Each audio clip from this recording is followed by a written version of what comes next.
Folks, welcome back. I was wrong. It does seem we are getting reprints. It does seem there are words coming down through the grapevine that there are going to be multiple sets being reprinted this year. Now, I think a lot of people kind of expected reprints to come. And the reason that I made the video I did is because there is nothing confirmed by distributors. And that's why I didn't want to say they were coming, because I literally had no proof. And I reached out to PokeNE. We both share a distributor. We heard nothing. He has other distributors. He heard nothing from them. I talked to PokePlumber up in the East Coast. He heard nothing from any of the contacts he had with distributors up there. I couldn't get a hold of Eli. He's been sick. He's been traveling. And so I had nothing to go off of. And when I don't have legitimate proof, I don't like to put it out there. Now, there was a YouTuber that I will issue a formal apology to, TCG. I'm sorry, brother. You were right. I was wrong. And people are wondering, Alex, why were you clowning him? Well, there were a couple of reasons, right? He just made some questionable videos about, why he sells certain products at certain prices that I didn't agree with. He did make a statement before, I believe someone shared me a clip of him saying that Temporal Forces was getting a restock or reprint. This was like months ago. It never came. And so I figured this was just another way for him to put out content, claiming something that never came to pass. And I don't like that kind of thing, right? I don't like rumors. I like actual evidence and proof. And honestly, I still can't, put in orders. There's still no word that like reprints are going to be coming at any certain date. It's more of like just word from higher ups coming down the grapevine, and eventually they're going to be available. Eventually they're going to come. And obviously he had news of that before I did or other people. And so hats off to him, brother. My formal apology. Take it for what you will. There are other people that are upset at me because of how I guess treated them or things I said in my live stream. And I will go ahead and address that too. Guys, I am literally live for 6 hours or more a night opening packs. All right. During those 6 hours or so, there were countless people. It had to be 100+ people come in and out of the stream, talking about it or trolling me about it, whatever it may be. And so, yes, I'm sure at some point I got aggravated and probably, blew up at a couple people and just like was so over it and just wanted to open packs and have a good night. And so to anyone that I did kind of come on a little strong with, I do apologize to all of you. You just got to understand, put yourself in my shoes. I'm there trying to open packs. I'm not trying to talk about the market and reprints and all that.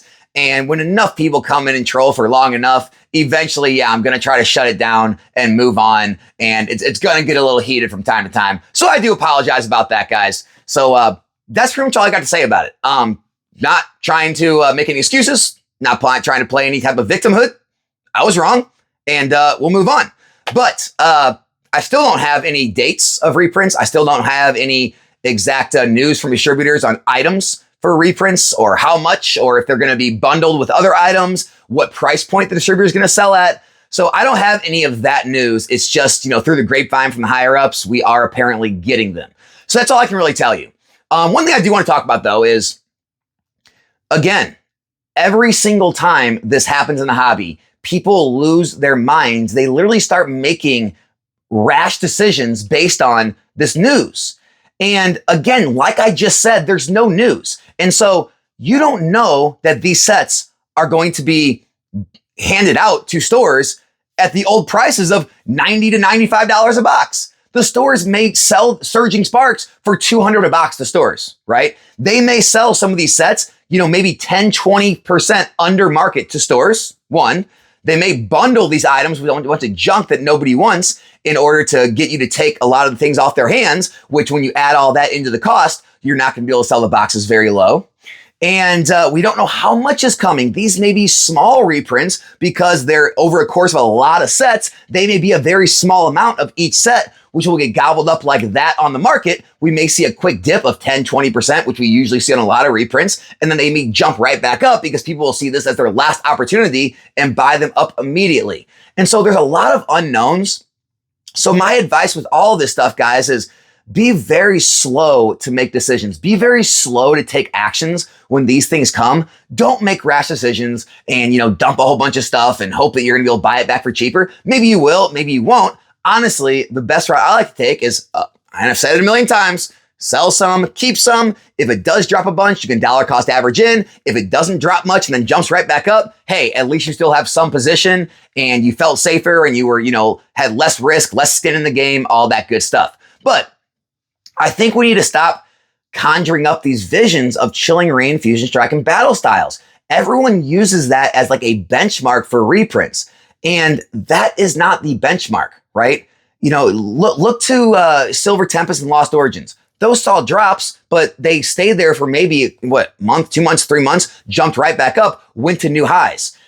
Every single set in Pokemon's history that's had a reprint has basically ran back up to as much or more than they were before, other than maybe you could say, maybe Vivid Voltage hasn't, maybe Battle Styles hasn't quite, but they're still aging. Give them another 1 or 2 years. I'm sure they're going to be higher. And honestly, if you would have dollar cost averaged into those when they did drop after the reprint, you're still up on your money.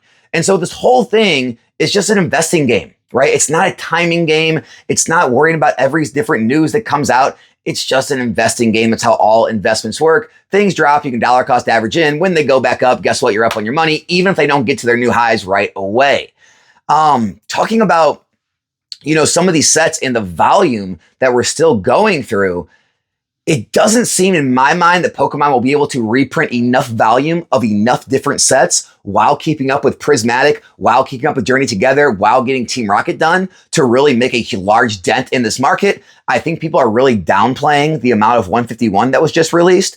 I'll tell you right now, when I talked to my sales rep at my distributor, when 151 bundles got announced, he literally told me, you may want to get rid of these quick. There is a lot of 151 coming.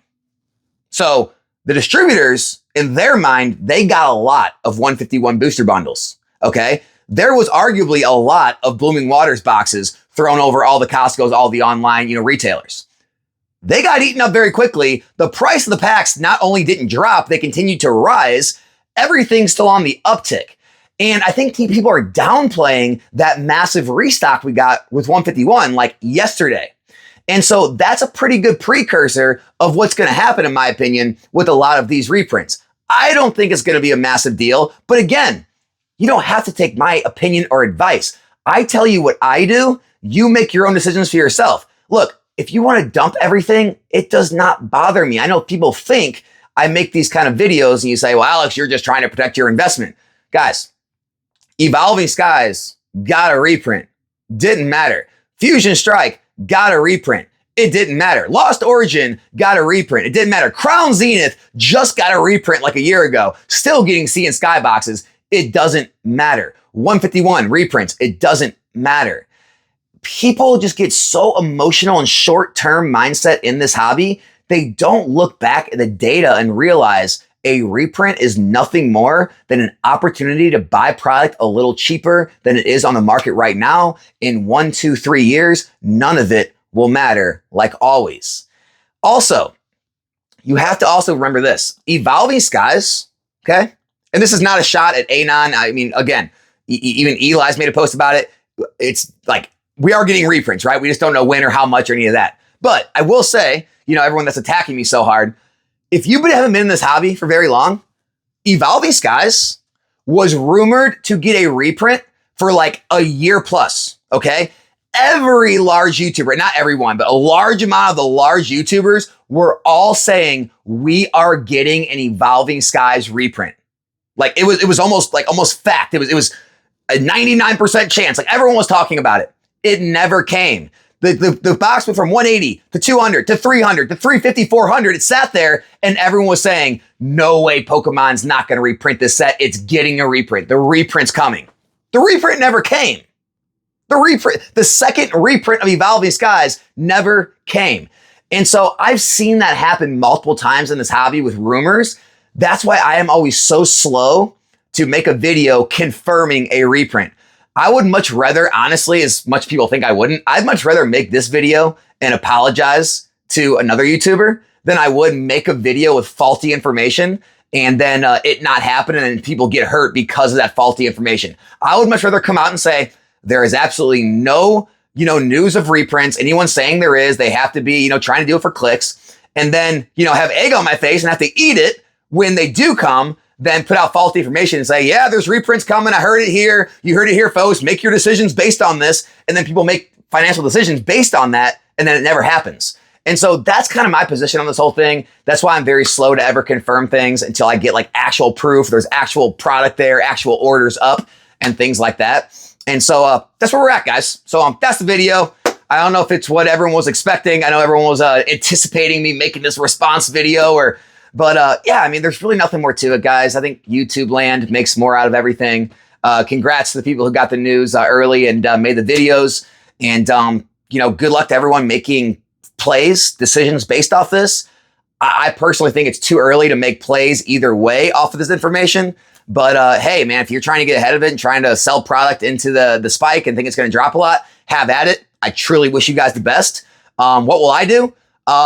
Probably not going to be selling anything. And then if we get massive drops, I'm just going to buy more. Kind of the same thing I do every time. Guys, investing's boring. I'm just going to leave it at that. Investing is very boring.